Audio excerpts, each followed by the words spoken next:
Cognizant to the needs of our learners, parents, and teachers, the Department of Education provided us with powerful tools for productivity that will allow us to foster critical thinking skills, problem-solving skills, communication and collaboration skills to be compassionate, responsible global citizens. Join us and discover new ideas in our series of professional development training program with the ICT's Edtech Unit and Microsoft Education Philippines. Together, we will equip our learners and empower our fellow educators for a dynamic future.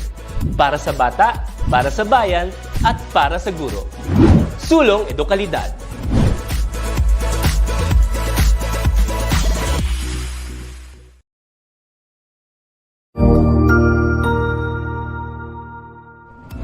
Magandang araw, Sir Wilbur po, at your service. Narito ang ETUlay upang gabayan ka sa inyong pag-aaral upang lubos na maunawaan ang iba't ibang paksa o subject. Ang ETUlay ay isang free online tutorial class na pinangungunahan ng ICT's Educational Technology Unit sa pamumuno ni Undersecretary Elaine Del B. Pascua. Ang programang ito ay hindi lamang para sa mga bata, kundi ito rin ay magsisilbing gabay sa mga magulang at mga guro kung paano nila ituturo o gagabayan sa bawat asignatura ang kanilang mga anak o mga estudyante. Sa kasalukuyan, ang self-learning module mula sa rehiyon ng Calabarzon at kilala sa tawag na pivot ang ginagamit sa ating ETUlay online class. Kaya ano pang hinihintay ninyo? Ihanda na ang inyong mga ballpen o lapis, papel o kwaderno at samahan kaming itulay ang pagkatuto para sa bawat batang Pilipino. Sama-sama tayong magtutulungan para malampasan ang mga hamon sa panahong ito. Halina't matuto kasama ang inyong online tutor sa oras na ito.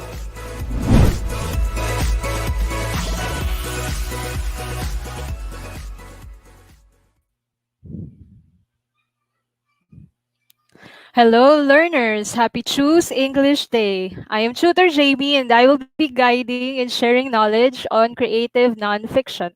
So get ready as we amplify the levels of our imagination and use it in writing literary pieces in our most creative way.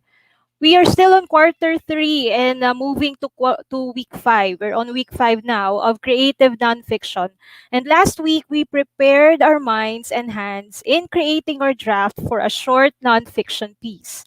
We were then given suggestions which we can consider in beginning our writing project. And we are not stopping. As of today's ETUlay's online tutorial, we are going to apply what we have learned the previous weeks in telling our stories through words expressed by our mind, body, and soul. But before we go to work, let's do a short warm-up and make sure that we still keep our learning intact. Yeah. So good afternoon to everyone. We are on our week 5, lesson 5 for quarter 3. This is actually just a continuation of what we had last week. Kasi in the pivot module, lesson 4 and 5 are in one chapter. So I just divided these into 2 weeks. But it's actually a good way of putting together giving 2 weeks for this lesson kasi drafting is one thing that we should focus on before we move on to writing our whole writing project. No? So there.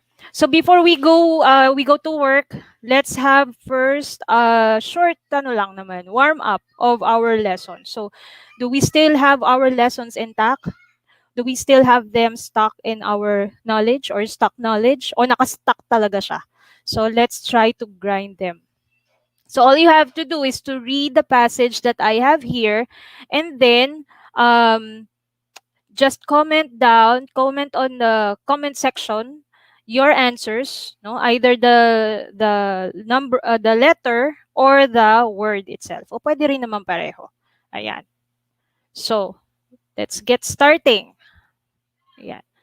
So the first one is, on those rainy summer days, I had nothing fun to do and could only sit inside, staring out at the rain like a Dickensian orphan. So what is this? Is this A, irony? Is it B, simile? Is it C, personification? Or D, hyperbole or hyperbole? So what is the answer? So while we're waiting for the answers of our viewers, our learners, let's say hi to Miss Nancy Faraon and Miss Marites Tolentino. Miss Rose de Buque de Peño answered simile. Ayan na. Simile ang sagot ni ma'am. Hintayin natin yung iba. Okay, so what are the others' answers?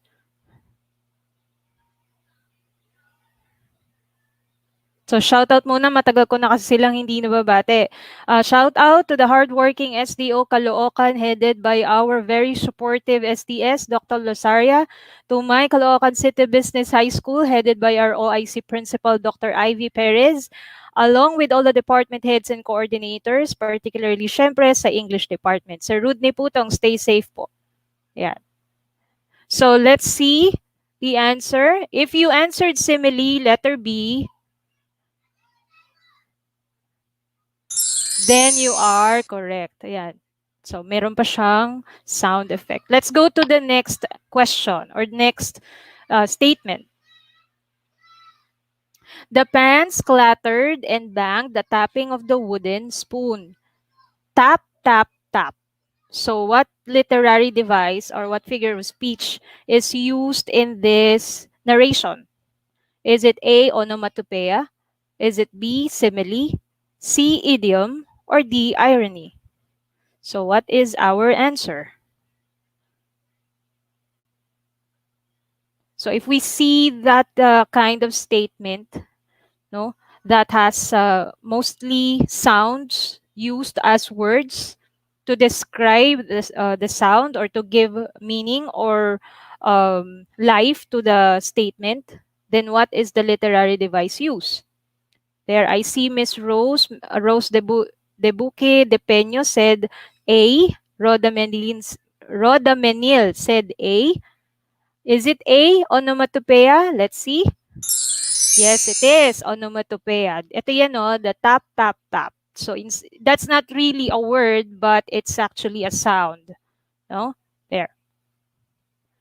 There, mga sumagot. Onomatopoeia, Lea Hernandez, Shine Jed Domingo, hello po sa inyo.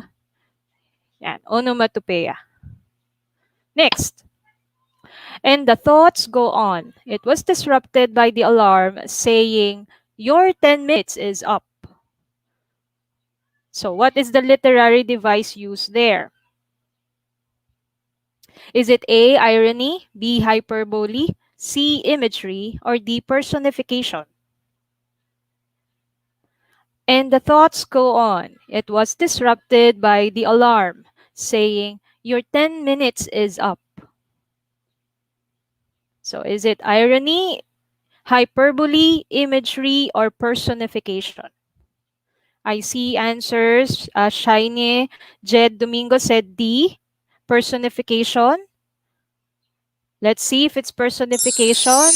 Yes, you're correct.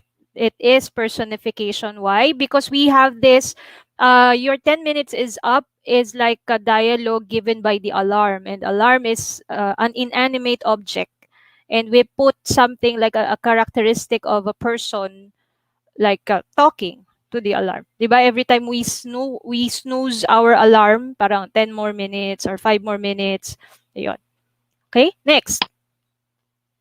Dirt are memories we never wanted but keeps coming back. So we clean them anyway. Is it an irony? B, hyperbole? Is it C, imagery? Or is it D, metaphor? Ano kaya yan?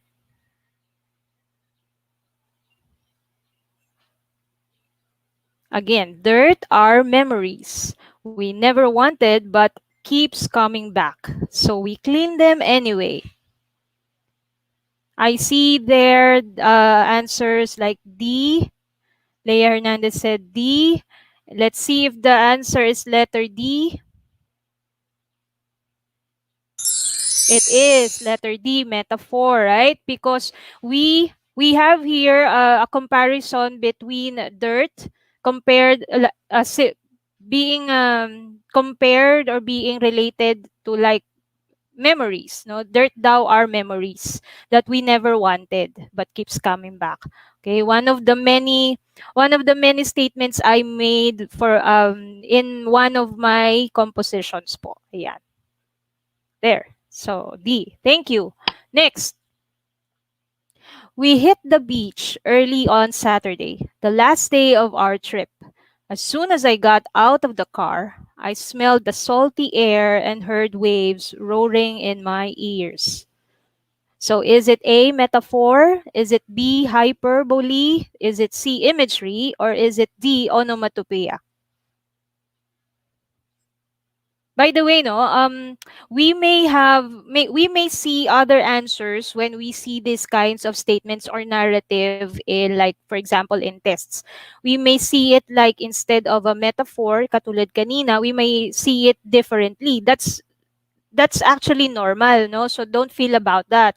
It's normal kasi most of the time statements that use figures of speech actually have a tendency to use to be defined with another literary device or another figure of speech. That's normal, especially kasi nga 'di ba, literature is being can be interpreted differently. So I may have it like a metaphor, but you may see it as something different like imagery. That's normal. So don't feel bad about it. Okay lang. But since we are having like an objective test, we have to get the best and the most obvious answer. Yeah. So your answers are Lovely Joyce Lopez said C. Miss Domingo said C. Missy Felix said C. Let's see if it's C. Correct. It's imagery, letter C. Why? Because of the descriptions.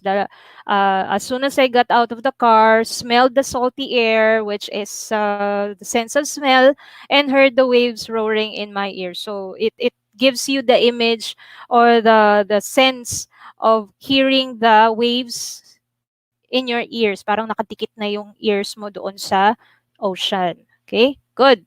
Good, good. Next. So this time, we need to find the considerations that are being stated in each of the following statements. Okay, so we have 6 here. We have 6 considerations that we discussed last week in writing a draft. So let's try to find which one is being referred to by the statements here. So the first one is either a topic or sentence type. Working on an outline for your draft is helpful, which is stated in which of the following tips? Is it A, identify your topic, B, outline your output, C, use the learned styles, elements, and techniques, D, impart dialogues and other conventions if necessary, E, think of possible titles for your piece, or F, read your draft. So which consideration that we discussed last week did we have this statement? So alin dyan? So sabi, either a topic or sentence type, either it's a topic outline or a sentence outline, working on an outline for your draft is helpful. Which is stated in which of the following considerations? Okay? So let's see your answers. So you may answer letter. Jan Ivy Taluban said B. April Joy Junio Diaz, I hope I pronounced your name correctly. Ira R. Rivero said B. Yeah, so let's see if it's B. Is it B, outline your output? Yes, it is B. So again, it's important that it's not really a requirement to work on your draft with an outline, but it's really helpful. I really encourage, especially our learners, to get used to working on your draft with an outline kasi it's really helpful. No, ako thunders na ako, and I still use outlines for my work, no? So I'm supposed to not I'm actually expected not to use and diretso na magsulat. But then we're not perfect, and we're trying to. So an outline will actually help you with your writing works. Either it's a simple essay, or a diary, like a memoir, or a nonfiction story. Kahit ano pa yan, an outline will always do the trick. Okay, next. Applying various styles, genres, formats, and other literary strategies in writing a draft is a consideration stated in what? Same options tayo. So where do we find that consideration or that suggestion that we have to apply the various styles, genres, formats, and other literary strategies in writing a draft? Where do we find that? Where do we find that? It's in what? Hello po sa mga kasama ko sa English department na tune in ngayon on from CCBHS. John Ivy Taluban said C. What else?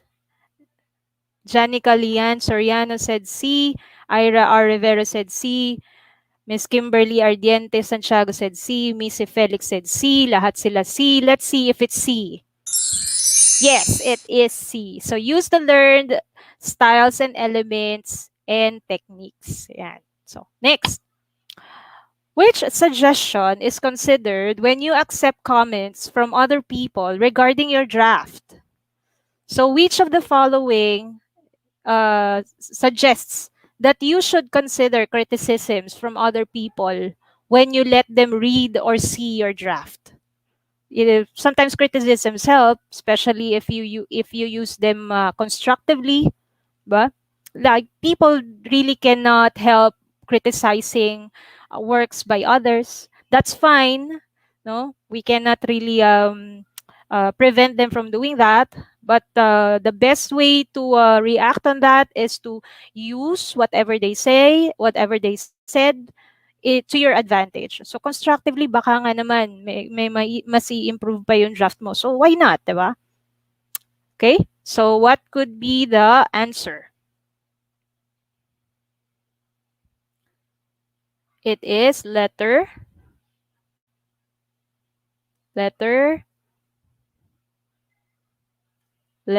D. Let's see if it's letter D. No, it's not letter D. Let's try again. So out na yung letter D. Another try. Ay, parang tinuturo ko na yung sagot.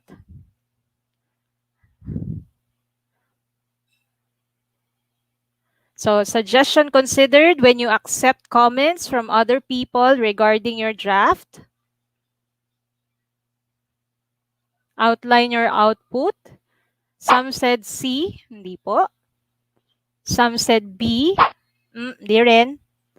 Miss Jan Ivy Tabulan said F. Miss Kimberly Ardiente also said F. Joanne Maniling also said F. Let's see if it's F.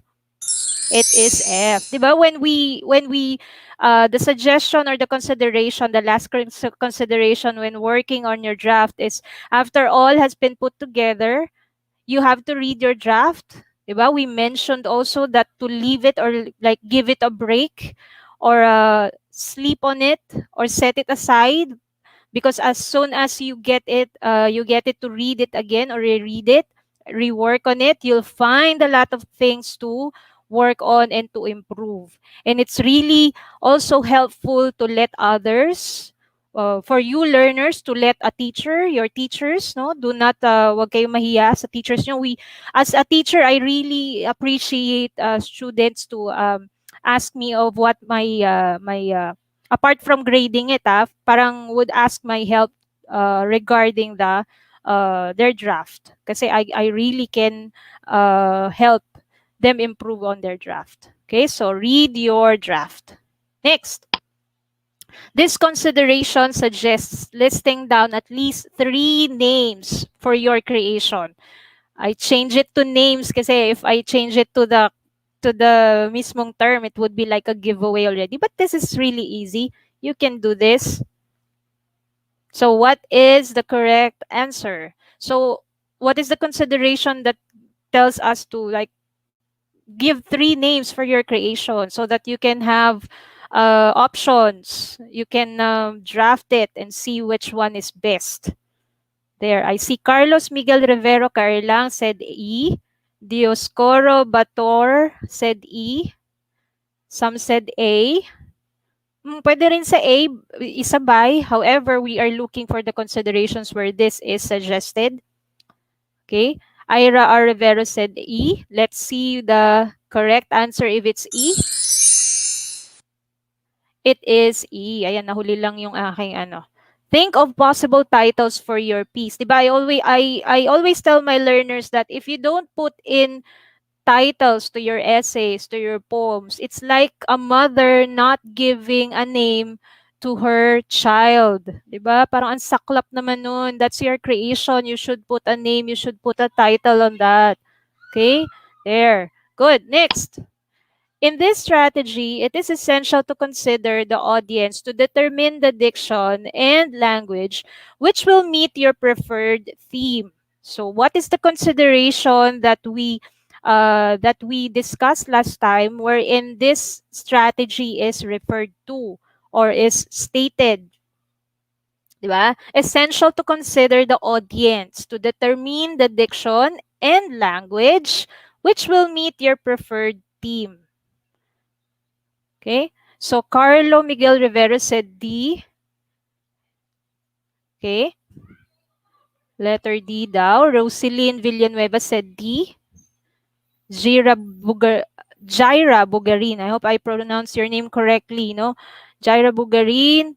Others said Janica Lian Soriano D. Mercado Vanessa said D. Maria Francesca Yanauria Kumaru said D. Ayan. So sabi nila letter D daw. Let's see. Impart dialogues and other conventions if necessary nga ba? And yes, it is. No? So again, when we use or when we follow this strategy or this consideration, we have to think of the theme because it will affect the dialogues that we will be using in our story. Like if our theme is more of like love for families, and most probably our dialogues and the conventions that we use would have to be related to our theme or to have it, to lessons about family, love for the family. No, now if we want our characters to kasi halimbawa our characters we created them, or the characterization that we made for them is that they are like mga taong kalye, then we might have to also use that and consider that characterization in working on their dialogues, no? So most probably informal yung dialogues na gagamitin. So the theme really matters, of course, with all the other elements and other considerations in working on our writing project. Yeah. Okay? So I think this is the last that I have. Ay, meron pa pala. I'm so sorry. Ayan. So which of the following considerations in writing a draft is taken when you determine naman your target audience? Which of these when you determine your target audience? I think ito yata yung ano, na preempt ko yata to dun sa first sa previous question. So what is the correct answer for this one? Is it identify your topic, B, outline your output, use the learned styles, elements, and techniques? Is it impart dialogues and other conventions if necessary? Is it think of possible titles of your piece or read your draft?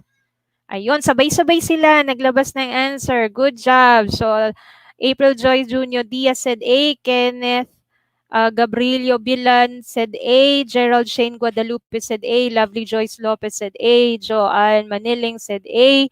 Jaira Bugarin said A. Is it A? And it is A. Ayan. So always with the first consideration, this is not really this is really helpful if we follow the considerations we had last time, no? We discussed last time.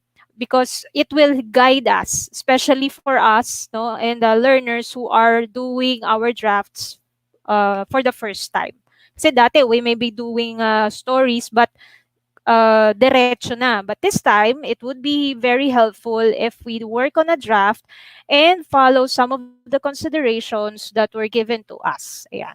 These considerations are also found on your modules, no? Hopefully. Yeah. Promise, yun na yung last. Ayan. Thank you. So again, this is just a continuation of the lesson last week. And it's draft of a short piece using literary conventions. It's clever that the module actually combined or like gave learners 2 weeks to work on a draft for a short piece, no? Kasi this is something that we should put time, a lot of time, or as much time we may have or we may put in when we are working on a writing project. Kasi this is especially if we are really serious about it, no, and we really want to like ace the short piece that we are making. It's really helpful. Ayan. Okay, so again, this is our same last week. Our objective is at the end of this lesson, you are expected to write a draft of a short piece using studied literary conventions. And last time, I have shared to you my own example, or my own example of my outline or my graph kung paano ko siya gagawin if I be given a chance to work on my own personal essay or my own personal writing piece. Okay, so this is what I had. So I would really want, I'm actually planning on like trying to advocate women's reproductive health and try to inform my um, fellow teachers, fellow female, no, in mga kabaro ko, to be really concerned with their reproductive health, no, kasi again, nonfiction is something true, and personal essay is a nonfiction because I really underwent such experience, no. So saktong sakto to. Okay, so there. Now, as promised last week, I mentioned that I will be showing a little, hindi naman siguro buo, but a little bit of how I can do with my short literary piece. Okay? Yeah. So let me show you. This is my outline looks like. So I hope you can see it. No, sorry if it's not really that big, but I'll chunk it down later, no, in little pieces. So this is how I did my outline. So I did this as simple as possible so that our learners will be able to understand it. No, so you will get used to it. So I used more of like a topic outline type. Although meron akong may iba dyan na medyo mahaba-haba. But a topic outline is, I find the topic outline better when using, or I prefer it more than a sentence outline, because sometimes our minds, no, when we are thinking, especially, ang bilis lang yan eh. And a lot of terms are coming in and we cannot really have that time to, before we can write it on a statement, meron ka na namang maiisip and then magkakagulo na naman. Sometimes it happens, no? So for me, I prefer a topic outline, and it's what I did. So the title that I had is for my personal essay would be Under the Knife in a Pandemic. There. So that's where there's my name, 'di ba? Parang ang sarap ng pakiramdam when you're able to create your own story or your own literary piece, no? And then you'll never know, baka mamaya ma-publish 'yan somewhere, okay? And then you will be able to share your experience to the world. Okay, so these are my considerations why I use Under the Knife in a Pandemic. So I used an idiom as the title. Although sabi with our considerations, yes, I did that. I like list down like 3 or more titles, but then all others, I find this the best title for me, no, kasi actually unang-una ko tong naisip. But then of course, following the considerations that we had last week, I have to come up with the other titles. But then I really like this one. So siya na ang ginamit ko. So super bias ako dito. So I used an idiom as the title because under the knife would mean that its literal meaning is that going under operation or under a procedure, no, a medical procedure. That's an idiom. That's the idiom for that. And and then I added the term pandemic because I want to set the significance of the event which happened to me last time, no, last July 2020, malapit na mag-isang taon. And I want to connect kasi nga, di ba, non-fiction tayo. So it's something that is true. And I want to connect the current situation that everyone is in right now. Tapos, particularly ako, dumagdag pa yung condition ko. So it adds truth to my story, and it also adds like emotion, no? So parang nire-ready ko yung readers ko for a very uh, emotional story. Ayan. It's there. So those are the two considerations that I picked or that I have put in. Well, that's why I came up with this title, Under the Knife in a Pandemic. Ayan. So parang when you read this, parang it's like grabe naman to, under na the knife, tapos pandemic pa. So parang it's something na yun nga, emotional, and something that it's really a struggle, no? There. So there is a lot going on in this title. So your readers may suspect something or may have a lot of things in their mind sa title pa lang. Ayan. So this is my first what do you call this? My Roman numeral number 1. So this is my first heading for my story. Again, this is a draft. So pwedeng pag na-review ko pa to ng gusto, this may come like in the middle or by sa last part. No, I can do this or I can tweak on it. However, for the reason na I have to show how I do it, I put it at the beginning, and these are my reasons. So first, I have to begin with a short background or history of my condition. No? So, dun po sa mga nakakilala sa akin, of course, especially my CCBHS family and those of my students. And I already preempted this last time.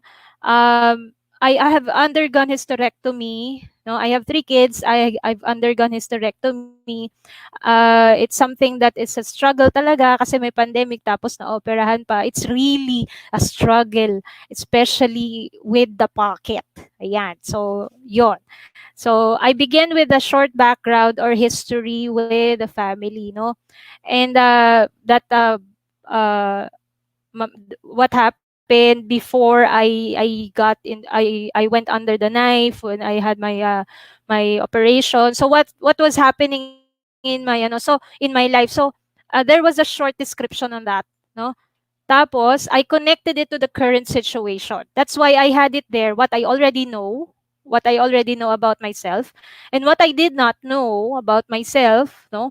And then what I should have known. Something like I should have put in effort to know about myself or about my health, no? It's actually really a must for everyone to really, especially learners, to really know or learn something about your health, about your body, kasi mahirap talagang magkasakit, especially now.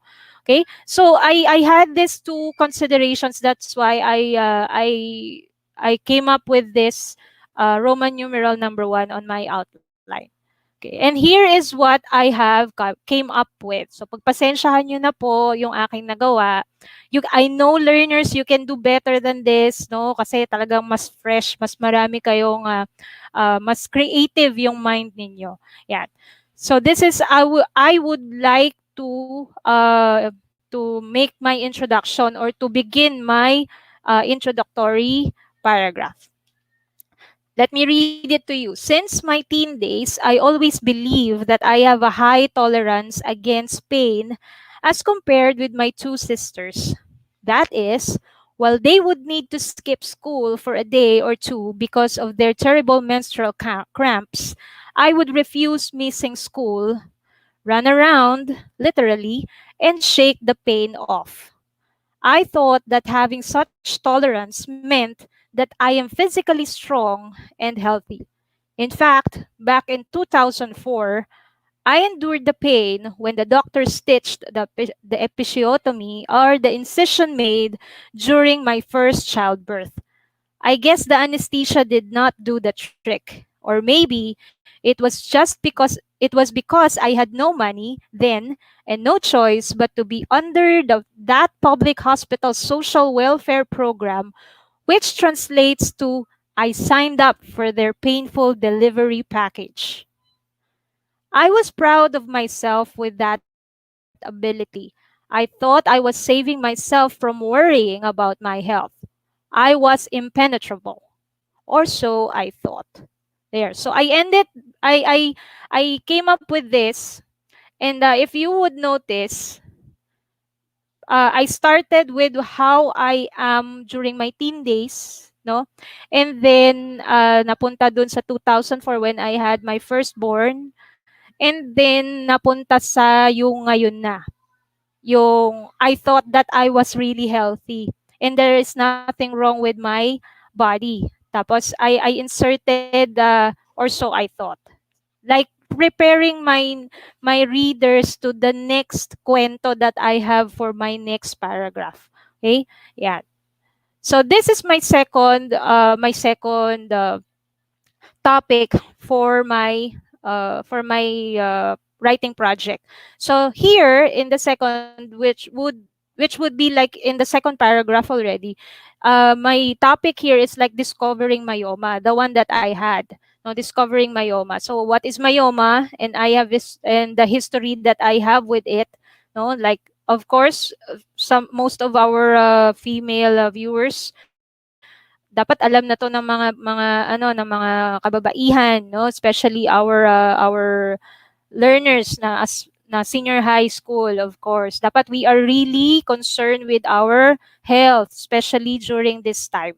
Okay, so I had this, and then there you can see some of the numbered mga ideas that I would like to put in and to insert on my story.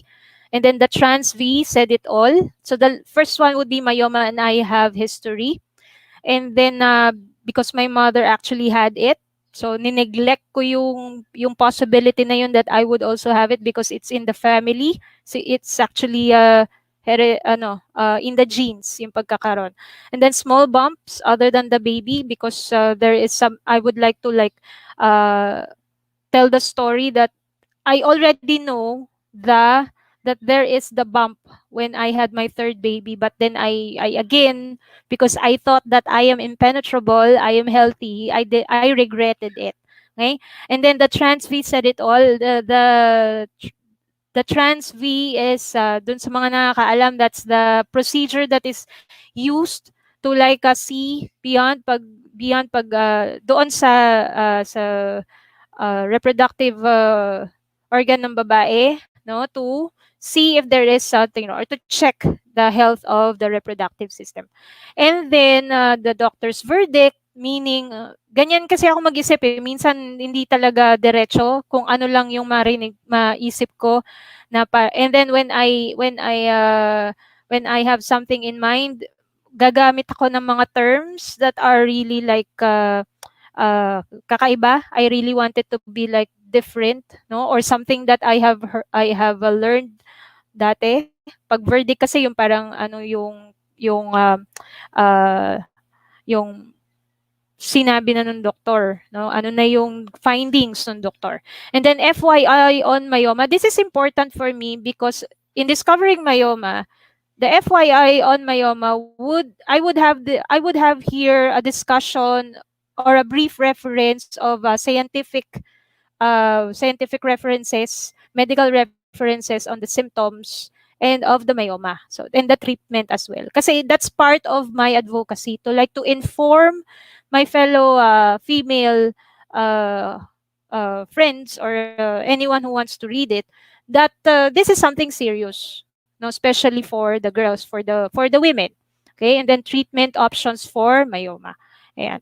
And then this is my third, my fourth, and my fifth sections of my outline. So the final decision, the preparations, money, mind, body, and wallet. Sabi ko sa inyo, pati wallet kasi pandemic nga. Pandemic-wise, nilagay ko dyan. So I also put in there the time, date, and place. And then the help, which is of course, since there is a tragedy money wise, financially, so I really need to like grab this opportunity to mention all those people who have helped me. No, so my CCBHS family, of course, my own family, close friends, and all others. And then comes in the recoveries. Doon ko siya tatapusin sa recovery. So I would put in here like the lessons that I may have, like what are the reflections that I have, and what things can I advocate for other women to be informed about this condition, and that to prevent something like this to happen again, or at least if not really prevent, but to limit or to like ease it, di ba? Para syempre parang damay-damay, parang since naranasan, you have to share it para you can help others to also who are also coping up. Ayan. So that's my outline, and let me finish. Let me end the session today with this quotation from Terry Pratchett, who is an English author of fantasy novels. The first draft is just you telling yourself the story. So it says all. It has it's saying na your draft is you telling yourself that this is what you want to happen in your story, or how you want to tell your story. So do not be afraid in creating your first draft, because it's you. You have to reconcile what with yourself, which ones or what part of your life would you like to impart, or would you like to put in a story, so that others can also relate and can also be inspired of what you have learned from your story. With that, thank you for today, and hope that we still see each other next time. And I'll be waiting for all your works and your drafts. Thank you for today, and goodbye.